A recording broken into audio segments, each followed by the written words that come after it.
Well, hello again. This is the updated and edited version of the fourth video I have made trying to explain modern monetary theory. And as I said in the first video, it is not so much a theory as a description of how money functions in a nation that issues its own currency and has its own central bank. Now, if our political leaders understood and believed that the government doesn't, like a household, have to balance its budget, because it is the currency issuer and not the currency user, it would never be short of funds to pay for things that it needs to do in order to improve the well-being of all. So in this video, I'm attempting to address two questions that people raise when they're presented with modern monetary theory, or MMT, and these have to do with the cost of borrowing and the value of the pound. Now, both of these questions are raised because people are viewing MMT through the invisible lens of neoliberalism, which, being based on false assumptions, gives you a distorted view of the way that money actually functions in a monetary sovereign nation, such as ours. And if you want to explore that more fully, then read George Monbiot and Peter Hutchison's book, The Invisible Doctrine. I'll put a reference to it in the comments. So to understand MMT requires a major shift in the whole way that we view how money works. It offers a whole new way of viewing the world. So the first criticism that is often leveled at MMT is that if we abandon our fiscal rules and spend more, won't that simply push up the cost of borrowing? And the people often point out how the global bond markets reacted when Liz Truss announced her mini budget in 2022. So a question that is raised is this: if we base our fiscal policy on modern monetary theory, how might the government be able to signal that it is managing its spending and debt in a healthy way? And if we haven't got the market's constraint on spending, doesn't MMT's approach risk inflation? So before addressing this question, we need to understand that what these critics are talking about is the secondary bond market, not the primary bond market. Now, many people get confused by this, and you can't blame them because the media commentators talk about the bond market as if it was one homogeneous whole. As I explained in my last video, the primary bond market is the private dealers in commercial banks who have reserve accounts in the Bank of England purchasing bonds that the government issues. And having purchased these bonds from the Bank of England, the private dealers in commercial banks can then trade sovereign debt on global money markets, and that is known as the secondary bond market. So the government financial markets view interest rates or yields of the government bonds as an indicator of the health of the government's finances. Interest rates determine what a bond will yield when it becomes mature, when it is time for the government to pay you the interest that has accrued on the bond you bought. Now, at present, the UK government is issuing new debt money for bond sales against a backdrop of rising interest rates globally. So the UK's debt price, or the cost of borrowing, which is the way they talk about it in the media, has gone up because the economy is weaker, not just in the UK, but in the world as a whole. But ironically, it is also because the UK government is asking the market to absorb massive debt sales in order to cover its exploding debt interest bill, which it doesn't need to do, as I will explain. So in the current system, the Bank of England uses interest rates as a brake on inflation.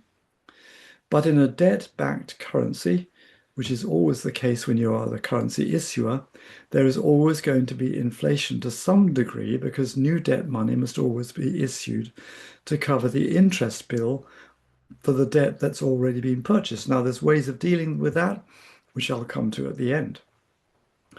But that is due to the fact that the Bank of England has set itself to end the day with a net zero in its current account, what is equivalent to the current what they call the consolidated fund account, meaning that government spending plus the income from taxation plus debt sales must always equal zero. And according to MMT, that actually doesn't have to be the case. So the critics are arguing within a paradigm that doesn't fit at all with modern monetary theory. And so we should start with the assumptions of the mainstream economists, who, as I say, are basically following the neoliberal way of thinking, mindset, view of the world. And the first is the assumption that interest rates are a price signal. Now, very few people would think, for example, that Morocco's government or nation is healthier than most of the EU. However, I am informed by William Thompson of Scotland's Political Economy that Morocco's interest rate is only 2.25% at the moment, very low, and their 10-year fixed interest is not much more than 3%. So modern monetary theory sees the central bank as a price setter, not a price taker. In other words, it doesn't have just to sit back and let the market decide or determine interest rates. Interest rates and yields are actually a function of the central bank's base rate. So the UK yields are rising because there is an expectation in the global financial markets, in which the secondary bond markets operate, that the Bank of England will raise interest rates in order to put a brake on inflation. Now, this can be seen if we look at interest rates both before and after Liz Truss became the Prime Minister. So when Liz Truss announced her mini budget, secondary bond markets rates shot up from 2.32% in August 2022 to 4.01% in October 2022. However, this could have been avoided. The Treasury and the Bank of England are supposed to work together to ensure that the monetary operations are effective. By announcing a tax cut for the wealthy suddenly had a lot more money to spend. So because Liz Truss had not met with the governor of the Bank of England, she had inadvertently pressed the inflationary accelerator pedal just as the Bank of England was worried about inflation and planning to sell a large chunk of government debt. And so it was a real mess. Now, it probably would have been a lot better had she chosen to cut to cut the tax for the poorest or to relieve their debt. The markets might have responded negatively, but in fact, the health of the economy as a whole would ultimately recover, and it would be much healthier than before. And so the market would recover too. But the mess actually wasn't entirely Truss's fault. Yields did drop in the secondary market after she left office. But by June 2023, when she had already gone, they were back up at 4.36%. And they've been above the peak during Truss's premiership of 4.01% every month since October 2024. This is what William Thompson of Scotland's Political Economy pointed out to me. So the reaction to Truss's mini budget was simply a continuation of the general upward trend in yields on long-term debt in the secondary market, as investors expect the Bank of England's interest rate to keep rising. And it's very important to note that this spike was not in the government's basic borrowing rate that covers the primary bond market, but in the secondary bond market. Now, the interest rate on new government securities in the secondary market is a variable that is ultimately dependent on the Bank of England's policy decisions. Bond traders don't have any power over the issuance of government securities in the primary bond market. So it is all about how people expect the central bank to react. And MMT would say that if it had reacted differently, which it could have done, then yields would change. And as I concluded in my last video, MMT would say the Bank of England needs to stop issuing long-term debt and quickly move to a zero rate on reserves in the reserve bank accounts and paying only very close to the very close to the policy rate on debt. In other words, the savings accounts or the special accounts in which the securities are kept. So this is a major shift. It's a paradigm shift for sure, but it's definitely something that's doable. So we need to realize why and how and who buys debt. And as I said in my last video, the reason why the wealthy purchase the debt from the form of bonds is that it's a very secure way of increasing their wealth, especially if you cut their taxes as well. So the second criticism that is leveled at MMT is that if we are not keeping our debt within reasonable limits, the value of the pound in global money markets will surely drop.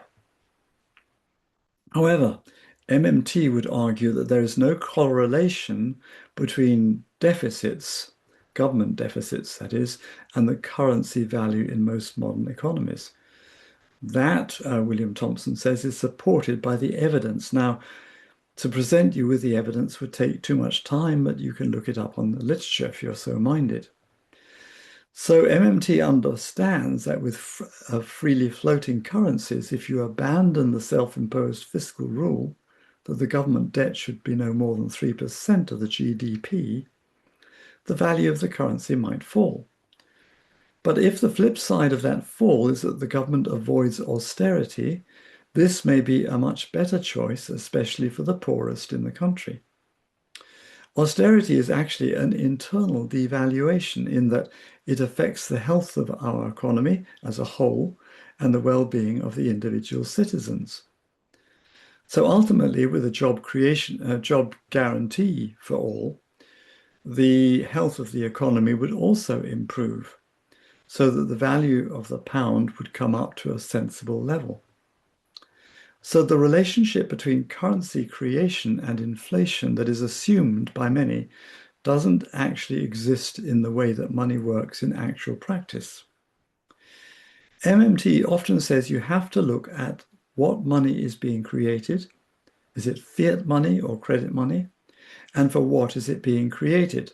So as I said before, fiat money needs to be created for stuff that it will not yield quick profits to the private sector. Credit money is issued by banks to the private sector as loans, which they have to repay. So government spending using fiat money can increase inflation if there's a shortage of resources on which to spend it. If there's not a shortage of resources, it won't so much. But so too can private credit money created by banks when they lend money to private individuals. And this was the cause of the 2008 financial crash. Too much money floating around with too much credit, basically. So we need to move away from general assumptions and focus on spending effects, not on the sources. So I hope that this covers everything I think I need to say at this point and brings this series of investigations into modern monetary theory to a close. And it's been an exercise which has helped me to understand it better too. And I hope it helps you to understand it better. And I hope that the politicians will understand it, especially if Scotland becomes an independent nation, so that we won't find ourselves in the austerity pit like we are at the present due to the arbitrary and unnecessary rules that the government and Bank of England has set itself. So if you want to look at the earlier videos, I'm going to put links to that in the comments. But thank you very much for your patient endurance in following these videos through.